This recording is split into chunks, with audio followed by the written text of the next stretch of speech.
Welcome to the Heavy Spoilers Show. I'm your host Paul, aka Badaditch Cumberbatch, and this video we're breaking down episode 12 of The Bad Batch. What's Han Solo's favourite rapper?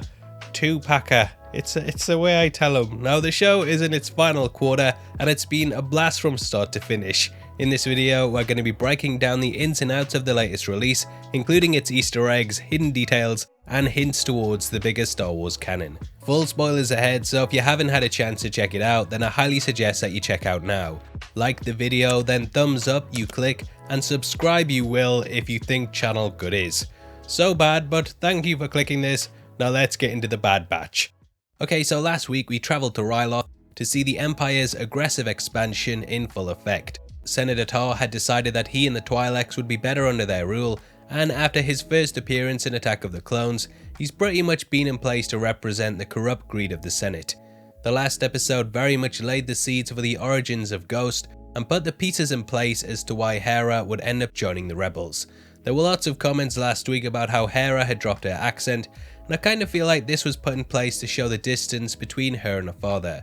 In Rebels, we learned that after the death of her mother, that the pair became estranged because he went off to fight the Imperials on other systems instead of just focusing on Ryloth. However, there was a moment when she did go back to her accent to plead with him, and she's one of the more interesting characters in the series. Even as early as this in the canon, she's starting to question and resist the Imperials, and the episode followed her as she went with Gobi Glee to collect weapons from the Bad Batch.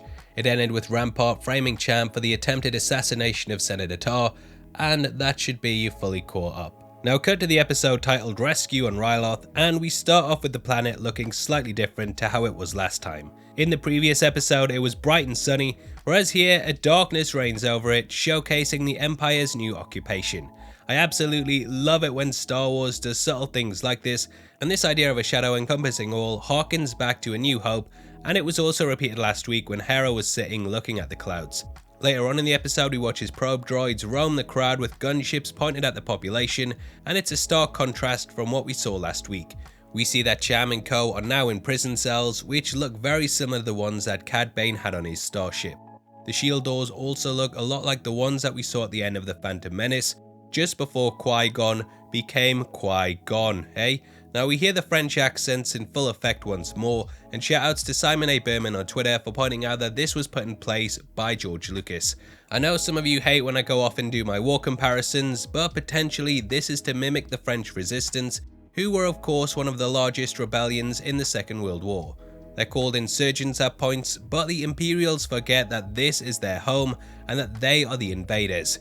Rampart threatens Cham and his daughter, and this clearly irks Hauser quite a bit. Last week a lot of you said that you think he's a clone whose chip didn't activate fully, and that he still retains a lot of his free will. This definitely could be the case, and though we don't get it confirmed in this episode, it's clear that he has a moral compass and will question orders if they involve killing innocents. He knows that it wasn't Cham or his forces that shot Tar, and he won't tar his supporters with the same brush. Rampart pretty much threatens him with exposing this info, and the Imperials clearly want to take down any insurgents. Great little touch here as well, as the crates we see being moved around by the troopers in the background look a lot like the weapons crates that the Bad Batch handed over last week. On the outskirts of her home, Hera has closed in, and she sees that the elite squad led by Crosshair are hot on her heels. They haven't recruited another member since Crosshair killed the last one, and I'd love it if one by one they got picked off in the rest of the episodes. Back with the batch, Omega makes their droid Gonki go wonky when she tries to fix his power unit, which we learn is defective. This is a nice little nod to how everyone in the batch is defective, but that doesn't mean they're bad. On paper, Crosshair is the only one doing what he's supposed to, and no one likes him anymore. Nobody. Go on, the dislike's there if you still like him, you sucker. Also, is it just me, or is Crosshair's voice getting creepier and creepier? The guy sounds like a cross between the Emperor and Mr. Burns at this point, and he's all like, "We must hunt down the batch." Now, I know there's theories flying about that his chip didn't actually work either, and that he just went with the Empire because that's what he believed the galaxy needed. I would love this twist, and at this point I almost feel that he's too far gone. Hera reaches out to Omega, and though the message isn't verbatim to what Leia delivers in A New Hope, the position and the way that she's playing definitely follows a similar sort of pattern. Again, it's like poetry. it happens over and over again, so that Easter egg hunters can point it out in bad videos like this. Now, I love how the batch shoot down the idea at first, but Omega is the one who steps in and tells them what to do. She's really starting to have her own input, just as much as the rest of the group, and thus they journey back to Ryloth. Here they come face to face with Chopper and Hera, and they want the batch to free her parents from the capital. Little bit of trivia, yeah, Chopper is actually voiced by Dave Filoni, who right now is doing God's work and also Chop's work. Anyway, we also see how the Empire are using lies and propaganda to make the Twi'leks turn on Cham, and it makes me wonder what would happen if Tar woke up and just told everyone what had really happened. I really don't know, as he is after power, so maybe he would potentially still throw Cham under the bus anyway. Tech mentions that there's as many forces as there were on Raxus, which of course appeared earlier in the season. A probe droid catches them and it sends out a signal similar to what happened at the start of The Empire Strikes Back. This alerts Crosshair and its own. The Hunter destroys this by hitting the central eye, which we learn in Revenge of the Sith was the quickest way to take down a droid. Spooked by it, the batch want to bail Organa, but Omega guilt trips them, even though the probability of survival is less than 2%. Probably. Now back with Cham, Hauser promises to protect Hera, and it becomes clear that he was the clone commander on the planet during the Clone Wars. This adds a lot of weight to why he's been wrestling with his orders, and Hera and co form a plan to break out her parents. I love how this second episode sort of becomes a jailbreak one, and Hunter also realizes the kids are alright.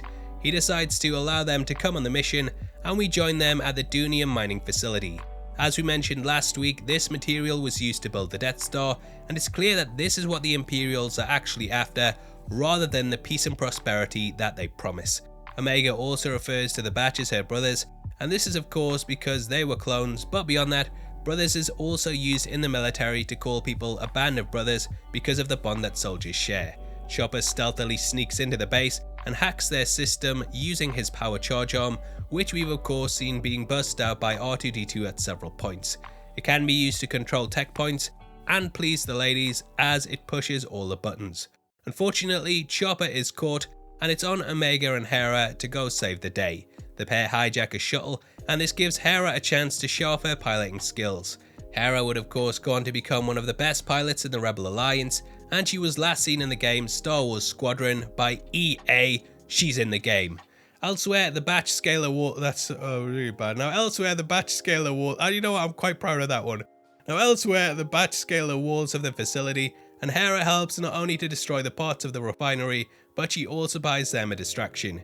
They launch a small assault, and we see the cannons that were too present on the Death Star, and pretty much every Star Wars game ever. Rampart isn't too happy, and Hauser ends up being put in charge of guarding the capital. The batch rescue the Twi'leks, and Crosshair sits with his sniper ready whilst the elite squad close in. Before they can be ambushed though, Hauser arrives and saves the day by warning them of the incoming carnage. Hauser gives a speech to his brothers and attempts to get them to rise up and stand against the Imperials. It actually works, and some lower their shields and weapons, showing that the clones still have free will. The distraction buys the batch time to escape, and I love how Hauser and Crosshair mirror one another as they both look up at the ship. Here are two brothers where one has done the right thing, whilst the other has done the wrong thing, and it's nice that they reflect each other and show the dichotomy of their characters. Hunter turns down the money, and though not fully intentional, the batch are once more helping to build the rebellion. This money will be used to arm up and resist the imps, and it shows just how selfless that the batch are. Tech shows Hera how to scramble a ship's signal, and they slip off into the stars. Now, we didn't see how Hera's mother died, which I was expecting, but sadly we do know that she's killed shortly after this, and that it drives a big wedge between Hera and her father. Back with Rampart, he realizes that he has underestimated the batch, and he wants them on his side. He gives Crosshair full permission to hunt them down, and he sits there thinking over what he would do. Personally, I think that he'll end up capturing the batch, they'll be taken before Rampart, and Crosshair will decide to free his brothers and do the right thing inspired by Hauser. I would love it if they turn him into an all-out villain, but with this show, you can kind of see how it's going to go, even though saying that, I've got most of my fan theories wrong. Now as for the show and how I feel about the series, again, another good one, and I like how each character progression feels natural instead of forced. You could easily take it that Omega is force sensitive, but on the flip side of that, you could also think that she's as good as she is because of who she was cloned from. The Mandalorian revealed early on that Grogu had the Force, and this kind of took away the attention from Mando and made everyone milk videos about him. I like how Omega is a lot more subtle than that, and though I don't think that she has the Force, I still have fun watching people argue over that instead of whether Kathleen Kennedy has been fired for the 50th time this year. The show has brought the focus back to Star Wars, and it's nice to just turn off from the controversy and enjoy it for what it is. Again, another great episode, and obviously I'd love to hear your thoughts on it, so make sure you comment below and let me know. We're running a competition right now and giving away 3 MCU box sets on the 30th of July, and all you have to do to be in with a chance of winning is like the video, make sure you subscribe with notifications on, and drop a comment below with your thoughts on the episode. We pick the winners at random at the end of the month, and the ones from the last competition are on screen right now, so if that's you, then message me on Twitter at HeavySpoilers. With that out of the way, thank you for sticking through this. I've been Paul, I'll see you next time. Take care, peace.